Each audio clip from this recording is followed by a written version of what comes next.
Hey, what's going on, guys? DJ Hess here, bringing you guys day 7 of 23. This is my 23 Days of Jordans series, where every day for 23 days I bring you guys a pair of Jordans in the numerical series 1 through 23. The last day being the Jordan 23s that I show you guys, the first day being the Jordan 1s. You can see the background, the Jordan 1s, 2s, 3s, 4s, 5s, and 6s, and then again today is day 7. I'm bringing you guys the Bordeaux colorway, which I really do like quite a bit. One of my favorite 7s.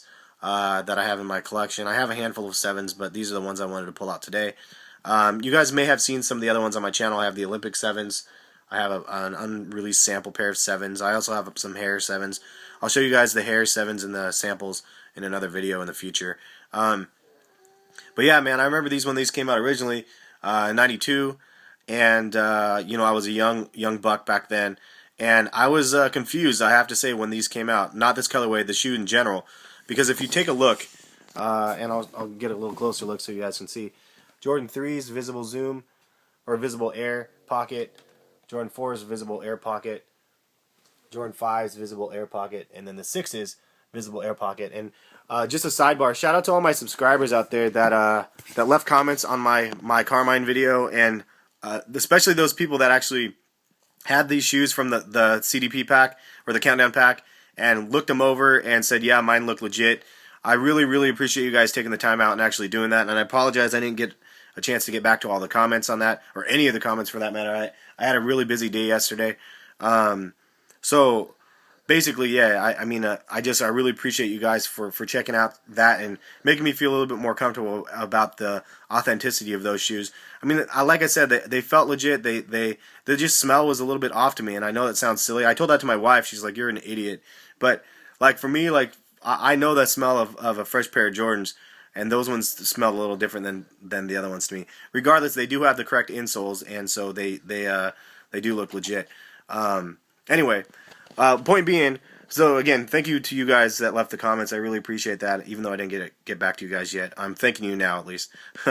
Okay, so the visible zoom pockets on all of the 4 in the back, then they come up with the 7s, and there's no visible zoom pocket. And I'm like, why is there no visible zoom pocket? When I was a kid, I was like, yeah, they're okay, but there's no air pocket, you know, like, because, I mean, you think Nike Air Jordan, you just think basically air pocket and stuff, but the fact that they didn't have them when I was a kid in '92, I thought that was whack. I thought that they should have had an air pocket in these, and it would have made them better.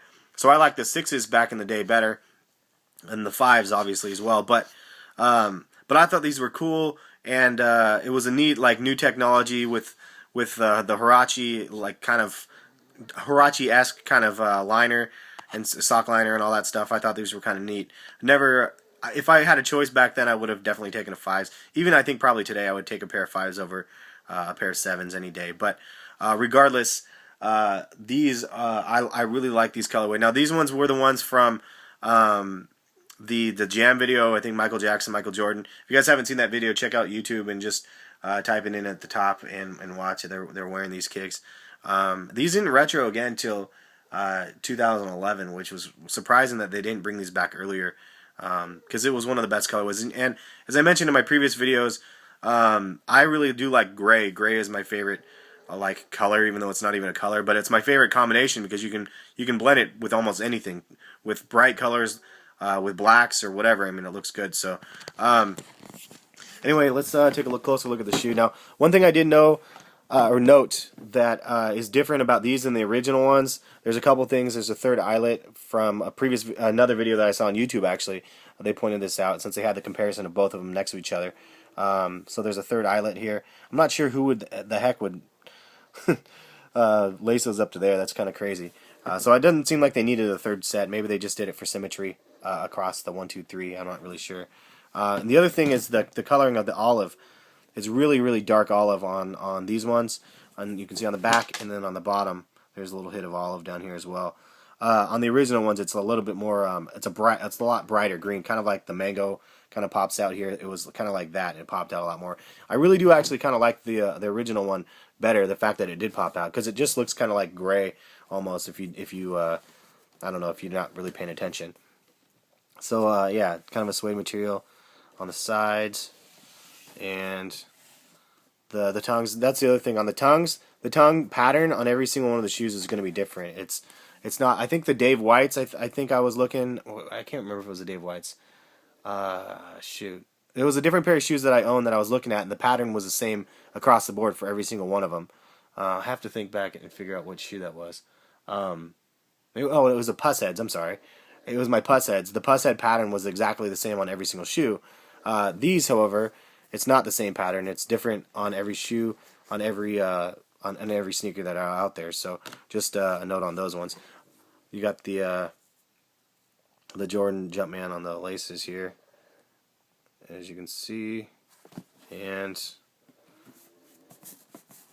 I think so. Does anybody even know why these are called Bordeaux? I know it's a place in Italy. I tried to figure it out, the history on these. I really don't know. I didn't know then, and I don't know now. I mean, maybe it's because of this color. It's kind of a wine. I know Bordeaux is kind of a wine, a red wine kind of thing, but I'm not really sure, dudes. So if you guys know, maybe leave a comment as to why it's called the colorway that it is. There's the Jumpman right here on the side again. And I found it interesting that these, I think when I was younger, I remember that this part was colored as well for some reason, as like maybe the crazy colors on the bottom, but they're actually black, which for some reason I thought they were different when I was a kid. I also like that they added these in the inserts at the top, and if you guys might recognize these from the 7s and some of the other retros that they came out recently in the last couple of years. I like that they added that to the top area so this area doesn't get just smashed down to hell. I think it was a really smart move. I like the little gray on the back right there. And that's pretty much it. There's a look on the inside of the shoe. And the box. Let's see here. It retailed at $150 when these came out. A little bit of a hike nowadays. Man, I got a size 10. They didn't have size 9 left for where I was getting them at. So I got them a little bit bigger, but I rock a size 10 here and there. I don't mind throwing down an extra pair of socks. Anyway, this video went longer than expected, so I'm going to go ahead and let you guys go. You guys have a good day, and check back tomorrow for day 8. And if you guys, again, are new to the channel, please hit that subscribe button. I really appreciate that. And we'll catch you guys later. Oh, yeah, shout out to my Instagram as well. It's check out Heskicks on Instagram. It's HESKICKS, as well as my Twitter handle if you guys are interested in following me on Twitter and on Instagram. Thanks again, and we'll catch you guys later. Thanks.